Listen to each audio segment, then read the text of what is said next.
Really, really sad, obviously, and you knew her so well. I mean, I think this has to be one of, if not the most talked about storylines ever. The one we're watching now. Yeah, but the one, you know, when you were the fake pilot. Oh, the one we did together. And free the Weatherfield one and all of that. It was the one that really got people's imaginations, didn't it? It was. Yeah, it's an extraordinary storyline. Yeah. It was. Partly for its length. I mean, it went on for a long time. People really got into it. But I think it was partly that whole thing because, you know, Deirdre's a sort of every woman, isn't she? That's true. And people would watch that and they'd see what was happening to her and how she was being manipulated, and they'd get enraged by it. And it was happening over a period of time. So I think, you know, it really captured the audience's imagination. Very much. So even raised in the House of Parliament, do you Yeah. remember? Yeah. People were wearing T-shirts and there was this massive campaign. It was bonkers. It was completely Almost crazy. entirely, but I yeah, know. great campaign. But the two of you worked so closely together, Yeah. obviously. What was she like to work with? Because we know Deirdre, but we don't know Anne. She was really, really lovely. I mean, it's no secret that the time we were filming that, she'd been ill. Yes. She was battling with depression at the time.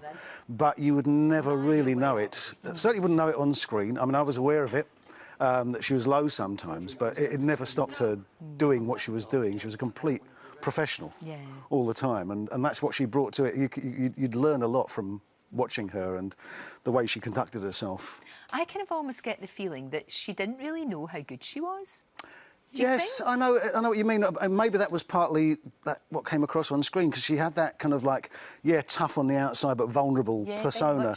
And I think that's partly what kind of carried her through the whole programme, you know, that she became this person with lots of flaws that people really could identify with, you know. No, very much so. I think you're right. That was a lovely description that you said, that she was like every woman, you know, because I think that's true. And she does have flaws, and that actually makes somebody much more interesting, doesn't it? Yeah, completely. And I guess, you know, because you would have been new coming into it and working with her all the time, did she kind of help you out, you know, just things like when you come, where's the canteen? And, you know, and make sure that you were comfortable and that you knew what you were doing. No, she was really lovely. She was very, very open when her first... I mean, her first question was, what's your star sign? Because that was her obsession.